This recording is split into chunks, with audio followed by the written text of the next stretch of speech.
السلام علیکم ورحمۃ اللہ وبرکاتہ۔ ناظرین، آپ کا یہ میزبان سلیم امروی آپ کے درمیان ایک بار پھر حاضر ہے، اور یہ 2024 کے موقع پر نواز رسول ثقلین حضرت امام حسین علیہ السلام کے چیلم کے موقع پر ہم لوگ اس وقت کربلا معلیٰ میں ہیں۔ ابھی چند روز قبل 40 یعنی چیلم امام حسین منایا گیا، اور جس میں پوری دنیا سے کروڑوں کی تعداد میں مولا کے چاہنے والے، مولا کے ماننے والے اس 40 میں کربلا معلیٰ میں حاضری دیتے ہیں۔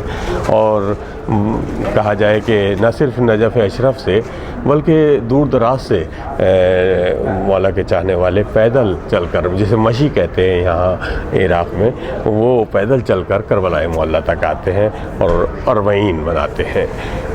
اس موقع پر مختلف ممالک کے لوگ ہوتے ہیں۔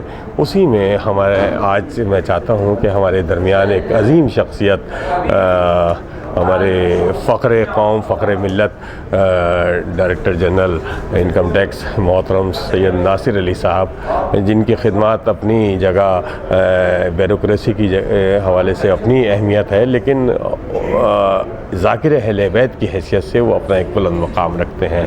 آپ پچھلے کافی عرصے سے اس 40 کے موقع پر مشی کرتے ہوئے، یعنی نجف اشرف سے کربلا معلیٰ تک ضرور آتے ہیں، اور ابھی ہمارے درمیان ناصر صاحب موجود ہیں۔ ہم چاہتے ہیں کہ ان سے کچھ 40 کے اس موقع پر وہ یہاں ہیں، اپنے کچھ تاثرات آپ سے شیئر کریں، اور امام مظلوم کی اس قربانی کے حوالے سے وہ آپ سے مخاطب ہیں۔ میں ان سے چاہتا ہوں کہ وہ ہمارے ناظرین کو بتائیں ذرا کہ اس 40 کے موقع پر جو اتنی بڑی تعداد میں یہاں لوگ آ رہے ہیں، جو سفر عشق جسے کہتے ہیں اس میں مصروف ہیں، اور ایک انسانیت سے بھرا ہوا یہ سفر جس میں مختلف زبانوں کے لوگ، مختلف کلچر کے لوگ، مختلف ملکوں کے لوگ موجود ہیں، وہ سفر عشق آخر کیا ہے، ذرا سا ہمارے ناظرین کو بتائیں۔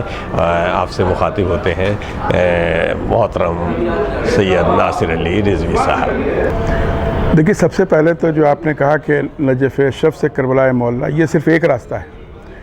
باقی بصرہ جو کہ 500 کلومیٹر دور ہے، وہاں سے بھی لوگ چل کے آ رہے ہیں، بغداد کی طرف سے، سلیمانیہ، کئی راستے ہیں جدھر سے لوگ جو ہے آ رہے ہیں، اور کئی راستے تو ایسے ہیں جہاں لوگ مہینوں پہلے سے نکلتے ہیں۔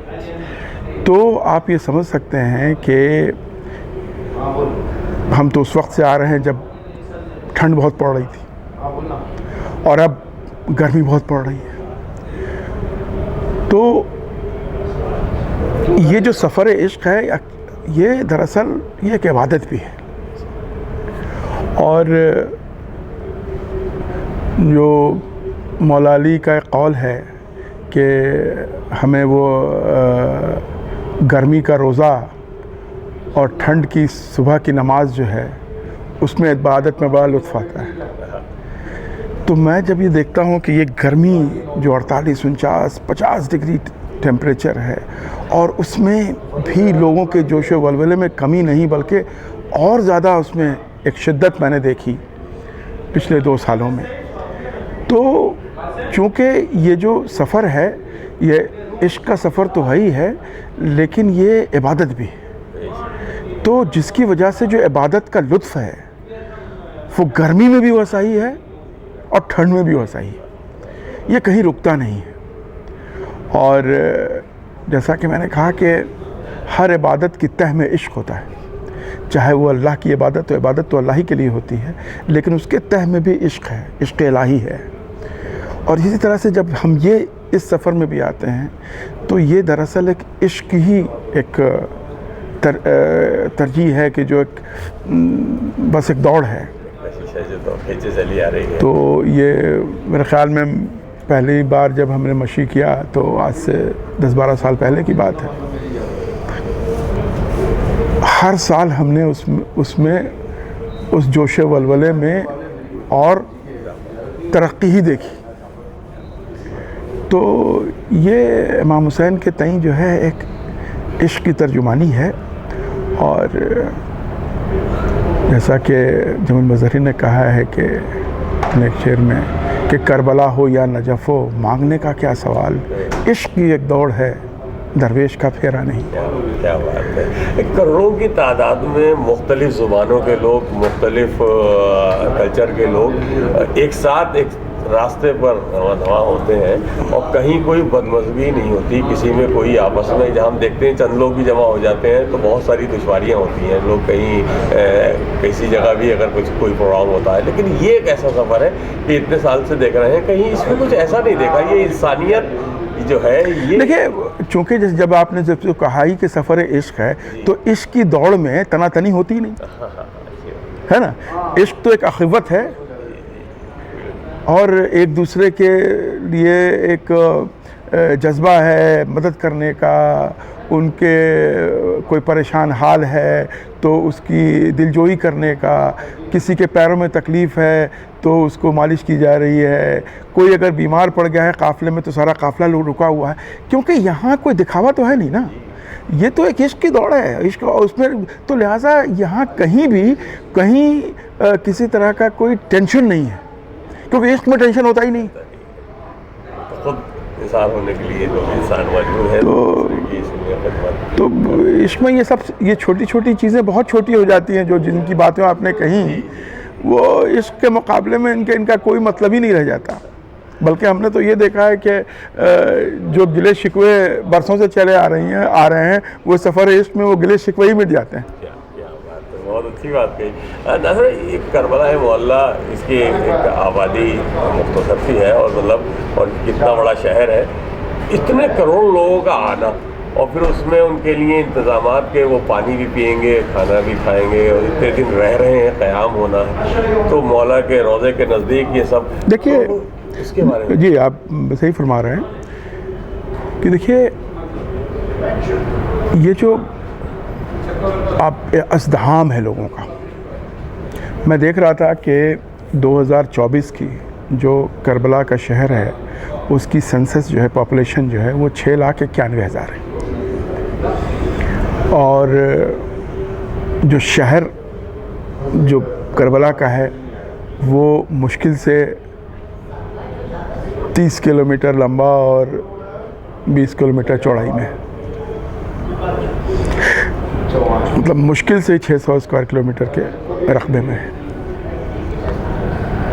اب آپ یہ دیکھیے کہ جو اس بار کا جو فٹ فال ہے، جو لوگ آئے، جو سرکاری آنکڑے ہیں وہ ہیں قریب 2.1 کروڑ۔ تو آپ یہ دیکھیے کہ ایک چھوٹا سا شہر، جیسا کہ میں نے کہا 30 بائی 20 کلومیٹر کا رقبہ ہے، جس کی کل آبادی 6,91,000 ہے، اس میں ایک فٹ فال 10 دن کے اندر میں 2 کروڑ سے زیادہ لوگ آ رہے ہیں۔ اب آپ یہ دیکھیں کہ کسی بھی تجزیہ کر لیں، تخمینہ کر لیں، تو یہ امپاسبل ہے، جو شہر کا انفراسٹرکچر ہے، جو فیسلٹیز ہیں، نمبر آف ہوٹلز ہیں، یا ایون کیمپس بھی ملا لیں آپ، تو بھی وہ ناکافی ہیں 2 کروڑ لوگوں کو ایک 10 دن کے اندر میں ریسیو کرنے کے لیے۔ لیکن یہ آنکڑے ہیں، اور ہم لوگ خود اس کے چشمدید گواہ ہیں کہ جیسے ہم لوگ نجف اشرف سے چل رہے ہوتے ہیں، قریب اگر ہوٹل ٹو ہوٹل دیکھا جائے تو 100 کلومیٹر کا راستہ، اور 100 کلومیٹر کا راستہ ہر وقت ایک بھیڑ چلی آ رہی ہے، کہیں کوئی اس بھیڑ میں کوئی گیپ نہیں ہے۔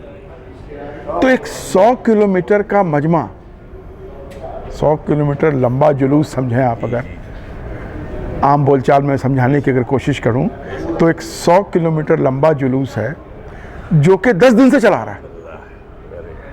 تو آپ سمجھ سکیں یہ تو ایک راستہ ہوا، اس طرح سے 5-6 راستے ہیں۔ تو اگر آپ دیکھیں بھی تو جو 2 کروڑ سے زیادہ کی بات کہی جا رہی ہے تو وہ بعیداً قیاس نہیں ہے۔